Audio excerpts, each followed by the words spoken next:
Hey everybody, this is Ron Harris, MD, online editor, joined by Giles Tiger Thomas over on the UK at the On the Rise Media Studio. And, we had a very tragic circumstance happen today.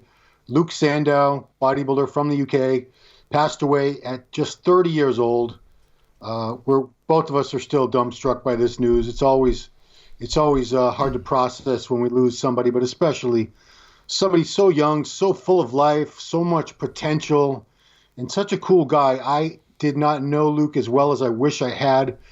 Giles, now you did know him a lot better. You saw him from his junior competition years on, I believe. So let's honor his memory. Let's talk about Luke the man, Luke the bodybuilder, because he was a really good guy. And it's I want to focus on the positive. So when did you meet Luke? What was the first meeting? First time I think I met Luke was in 2012. He was competing as a junior, and he was massive. And then really the first time, and I think I kind of knew him through because he was doing podcasts back in, it was one called The Size Game, which is still going now. And him, James Hollinshead, and a guy called Banji Dameji were the three. They were the three guys that really they were one of the first ones to do the podcast, and just their humor and their banter between them. I was on there a few times, and it was always great. And I connected instantly with Luke because he's a comic book geek like myself and into Batman, and obviously we love bodybuilding. And then the first time I saw him on stage, the second time I saw him on stage as a Mister was in 2015, and I think he was 5th place in the super heavyweights that year. And I just remember seeing him on stage, and I said it looked like he had armor plating in his traps and his shoulders and his back, and he was such a beast. And I just thought, oh my God, when this guy gets it together, he's gonna be dangerous.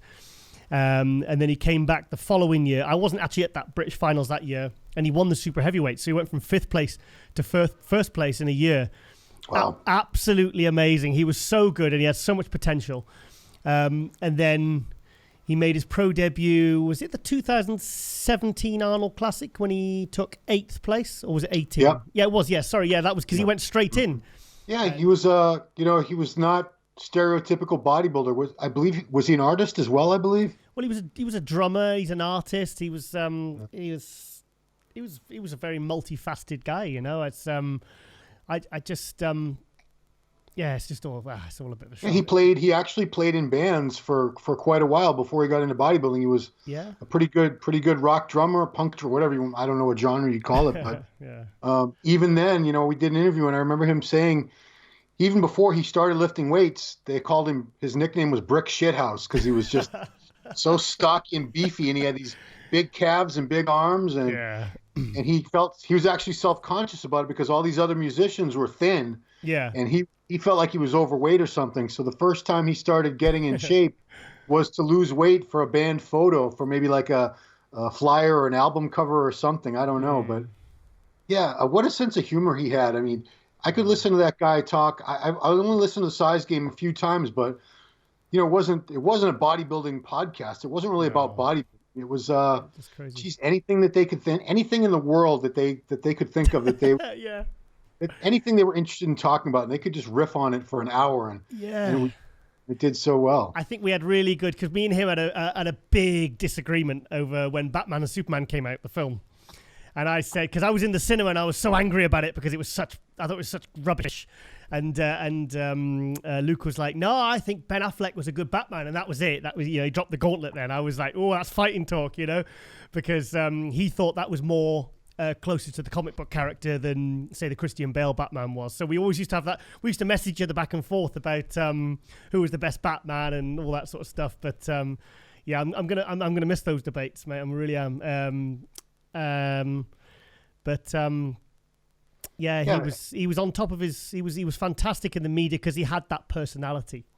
He had a personality that wasn't just primarily bodybuilding. He was a fantastic bodybuilder, but he also had other layers to him, other depths, other interests, and I think that's why so many people found him so interesting. Yeah, and I encourage people to go to his YouTube channel, which is called Luke Sandoe. Mm-hmm. He had so many funny videos on there. There was one that was a couple months ago because he had a little dog named Wicket. I don't know if it's a Yorkie or is it Chewy? Tiny little Chewy. Was it Chewy? No, I think it was Wicket. No, is it you the dog, the Chewy? I get I mixed have up a because dog you have named the same. Chewy. You both have Shih Tzus, don't you? Oh, his dog's a Shih Tzu? I did not know that. Oh no, it's a Yorkshire Terrier. A Yeah, Yorkshire they're all Terrier. those Yeah, little yeah. Sorry, dogs. I just thought it was so funny, a big guy with a tiny little dog like that, you know? But in a lot of the Redcon videos where he's walking around the neighborhood, he'd be walking the dog, and he always made the same joke. He said, if you want to be big, you got to get a small dog. Yeah. On his channel, he did a whole video where he was bathing and grooming his dog, and yeah, he just he was a character. He was always that dry sense of humor that you guys have. But you know, I could watch his videos all day long. There was one of the last Redcon videos I saw. He was just going through his gym bag, just pulling every little item out of his gym bag, and there'd be random things, like there was some Legos in there that his son must have dropped in there or something. It was an old, you know, he would explain every smelly little wrist wrap or whatever. Everything had a story to it. Yeah. But let's talk about him as a bodybuilder. Now, he didn't compete as a pro that much because he was really just getting started. Mm-hmm. And you know, we all say the breakout show that we saw his true potential was at Arnold Classic in 2019, right? 2019, yeah, that was wow. I mean, third place. It's funny because Luke never actually won a pro show. He came, you know, he did very well, but really, I think the probably the biggest one we're going to remember him for was that 2019 Arnold. I mean, there was a guy that I remember I interviewed him at the, you know, when we do the interviews on the Thursday at the Arnold. Yeah. And it's funny because if you want to go back and watch that interview, it's when he says that he's going to make top 6. And you can see me in my face going, I think I patted him. I was like, yeah, you're going to make top 6, mate. We got Cedric McMillan. We've got a really good lineup this year. And I was like, well, it's good. I think I said something like, well, it's good to have goals, mate. And then he didn't just go and make top 6. He made 3rd, and he beat Cedric McMillan. He beat some really big names, and he was in the shape of his life. And it was just, I was so excited. I remember when he came off stage afterwards and we had a picture together. I actually put it on my Facebook today. And it was such a, and he said, Giles, because I walked to the front of the stage and he showed me the check. He says, Giles, does that say 3rd place? He said, just tell me I'm not dreaming. Tell me I'm not dreaming. 3rd place. I was like, mate, you did it, mate. You did it, mate. You did it. You got 3rd place. It was, that was a real career high for him. And it was, yeah, I remember seeing the pictures in the morning from the hotel room and he put on Instagram, and he sent a couple to me, and I was like, mate, I said, if that translates to the stage, I says, you are going to make top 6. And he made 3rd place. So, you know, and that was behind Brandon Curry was 2nd, who ended up, William Bonac was 2nd, Brandon Curry was 1st, you know, so they weren't, it's not like he got 3rd in a very, very good Arnold Classic that year. So that was the one where I think that was where he kind of started to fulfill the potential I think we all knew he had, you know, for those couple of years. Yeah, and I saw him again in Tampa 5 months later. Yeah. And it was a very, very strong lineup. And if Dexter Jackson, 5-time Arnold Classic champion and Mr. Olympia, hadn't decided just for the heck of it that he was going to do that Tampa show because you know, he's winding down his career. He's always thought about doing that show. Yeah. Luke was the only man that really pushed him, really gave him a fight. And you know, arguably if Luke had been a little fuller or this or that, who knows what would have happened. And you know, Dexter, one of the greatest bodybuilders of our generation, if not on paper by record, the greatest. And Luke was right there with him. He was not, you know, he wasn't dominated by Dexter. It wasn't a clear-cut win where everyone said, oh, that's it. You know, they had strong call-outs where they were going back and forth, pose for pose, just those two for quite a while. And even though Dexter did edge him out at the end, you know, Luke was still very, very proud.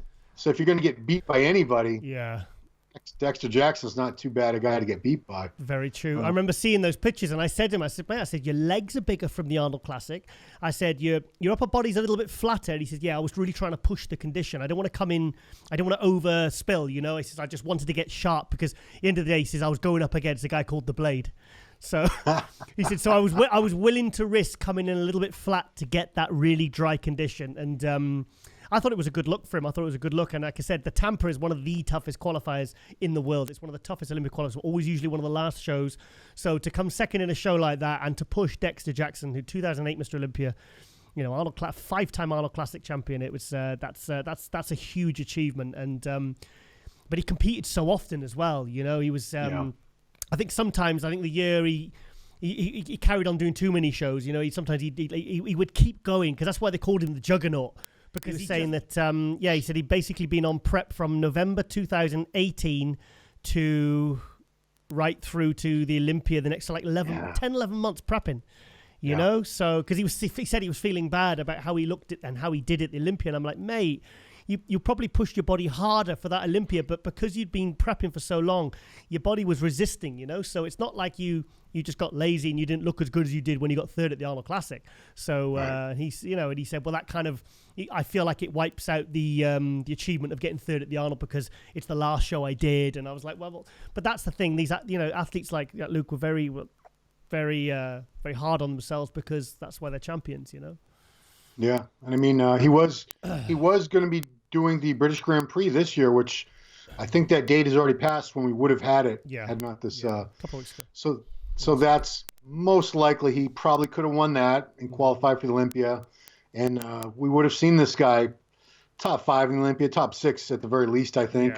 Yeah. And I can't remember who it was. Some other top pro. One of the legends of the sport. Was it Leveroni? Somebody said that's one of my picks for Mr. Olympia. That's one of the couple guys. It was Sergio. Sergio said it on Global Muscle. We had him on, and and I said, who do you think? The question was, I said, who do you think will be the next Mr. Olympia? And he said, Sergio went, I think it was episode 5 of Global Muscle, season 1, and he said, Luke Sandoe. I said, what, the next Mr. Olympia? And he says, yeah, I think he's got the goods. You know, because think of the Luke, he's got that work ethic.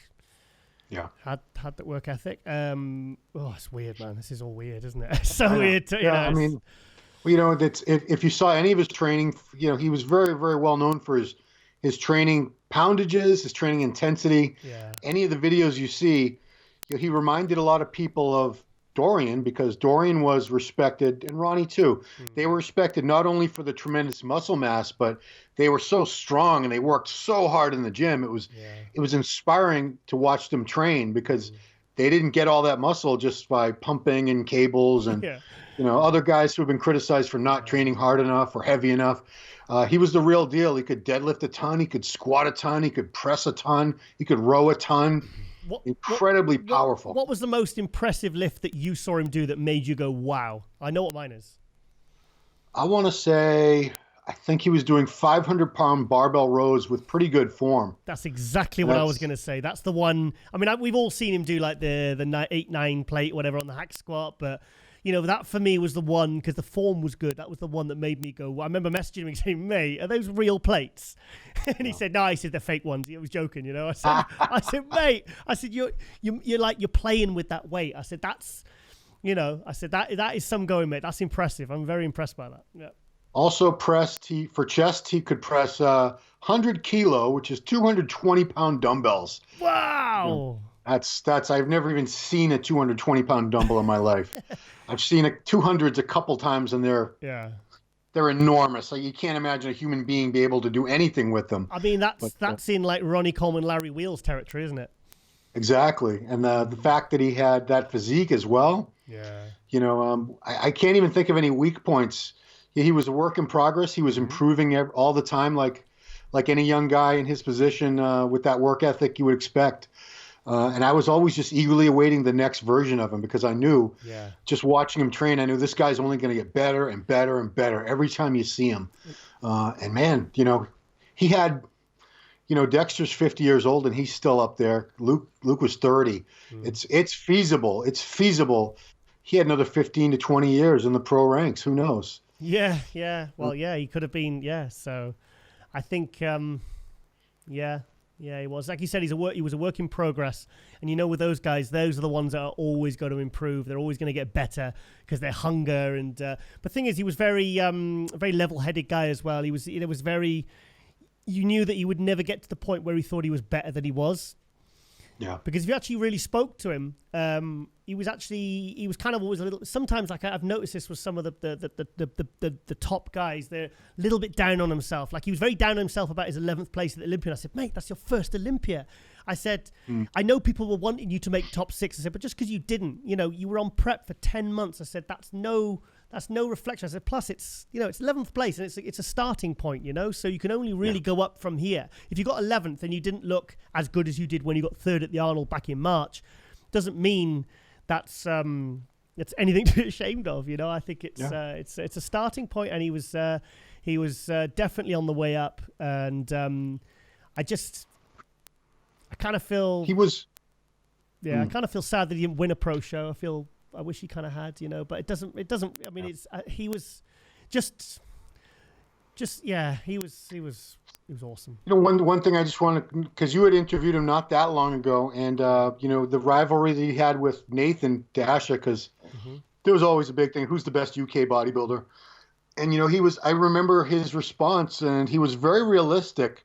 He gave Nathan credit for the things that he felt Nathan was superior in, the attributes of his physique, and he said, "But this is where here's where I beat him." But not many bodybuilders can have that objectivity where they can look at themselves and say, well, I have this and that. This guy has better this and that. But, in the end, it's up to the judges. And it's like, the thing is with Luke, he wasn't like, if you actually listen to any of the Size Game podcasts, you'd actually really get to learn that this guy was also a huge fan of the sport. So he was like ourselves. He was a critique, and he could analyze a physique. So he knew how to, critique a physique and spot its flaws, spot its strengths and its weaknesses, and he knew how to. So he was very sort of analytical of his own physique as well. He knew exactly where he needed to improve. He wasn't deluded in any way. He didn't think, oh well, this pose is great, I'm perfect in every pose. He knew what he needed to do to kind of move forward, and so he was a student of the sport. Student of the sport. Yeah. So I mean, there was just so much potential and so much that I wanted to see still from him. He's one of those guys I was really watching, because someone like that, it's exciting, because it's another, like Sergio, another young guy, or Hollingshead. You just know that they're just so determined to be better, to improve themselves every day, and to get to the top of the sport, no matter how hard they have to work. And he was definitely a case study in work ethic. That man, what a work ethic! And I mean, I went for dinner with Luke and John Thurston, owner of Muscleworks Orpington. I went to the Dorian Yates premiere, the Birmingham. It's like Everyman Cinema. It was the Generation 9, the Dorian Yates premiere, and Luke drove up to come and watch it. He came up to be. I think Dorian maybe sent him an invite, but he was there, and we went out for a steak afterwards. We had dinner and stuff. This was the end of October last year. And he said, we were walking out, and I said, how's things going, mate? How's things doing? He says, Redcon have just signed me for another 5 years. I said, 5 years? I said, wow, they must have some real faith in you. I says, because to be signed for 5 years, any supplement company to do that, they must really believe in you. They must really believe that. Because the thing is, it wasn't just about, like a lot of contracts, for these supplement companies, it's all about how you place and how you look on stage. And I think they saw so much more value in Luke. They saw the personality, they saw the way that he connects with the fans, they saw that the way that he handles his social media, the way he was like good, like Flex Lewis is in, with the way that the video content, they put a lot of thought and effort, humor, compassion, and kind of interest. He was a very engaging person. I mean, whenever I'd see like a post on social media, he got huge numbers and huge engagement, because just people loved him, man. I mean, the last time I actually saw him was when I did the Brandon Curry Olympia tour back in February, and him and James came to the Muscleworks Orpington one, came along to sort of say hi to Brandon. I did some filming and stuff, and it was really nice. He was very supportive of other athletes as well. He prepped athletes. He was very good. I remember he was prepping women as well, and I remember speaking to one girl, and she said, "Oh my God, he was just fantastic, such a good support." So good at supporting, not everything that I'm doing, and so he was a real loved character, Ron, and he's gonna be missed, mate. He's really gonna be missed, and it's like I said, it's all a bit raw at the moment, because I mean, what is it? I only heard 3.5 hours ago. I was driving. I was supposed to be interviewing someone for the show Glow Muscle. And I was like 45 minutes away, and then I was driving back. I'd picked up Carly, my producer, and I got a message from Flex Lewis, and he said, "Have you heard?" And I said, "What do you mean?" He says, "Can I call you?" And I said, "Well, I'm driving," so I was texting or whatever. And I said, so he just came on the car phone, and then he told me, and it was, I was like, "Whoa!" And he said, "Well, I just, I want you to be one of the first to know." And just if because I trust you to put the news out and handle it in a respectful manner. I said, because I know he's your friend. Yeah. And sorry, I've gone off topic a bit here, mate. Sorry. That's okay. It's okay. That's there is no there is no off topic. We're talking about your friend, Yeah.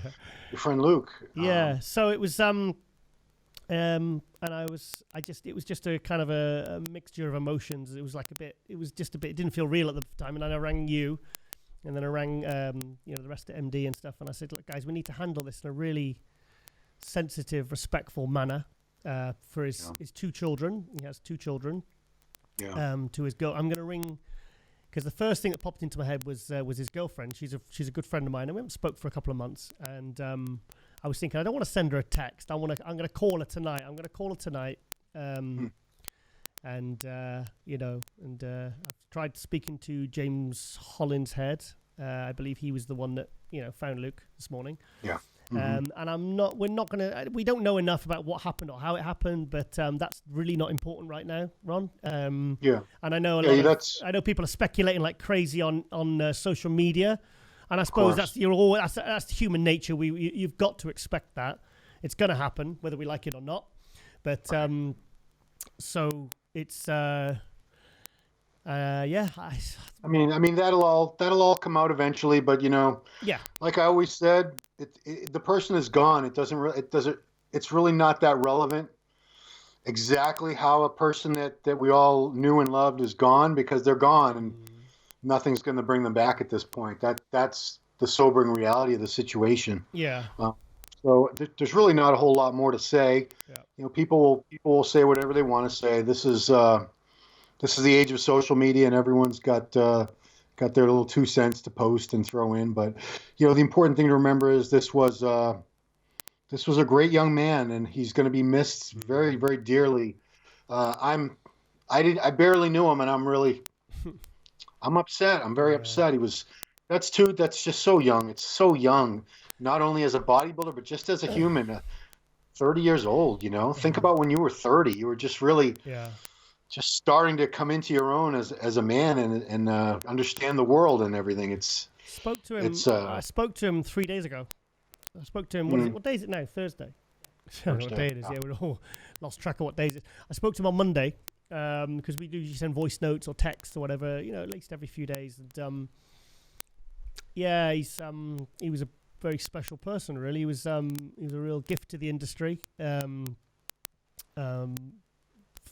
Condolences to his family, and it's difficult to know what to say, but he was a pretty special guy, really. And this one's going to be felt, mate. This one's really going to be felt, because aside from the fact that this guy's career was just going that, and he was very well liked, and I don't know anyone that had a bad word to say about him. It was it's a real blow to the industry. It's a blow for all of us, and we're all going to miss him, mate. Yeah, so I guess that's where we wrap it up. There's really not much more to say at this point. Luke Sandoe, rest in peace. You're going to be very, very missed. You're going to live on forever in all our memories, and we'll all kind of wonder what could have been with Luke, because there was a world of potential with that young man. So much potential. I guess that's it. Thanks everybody for watching.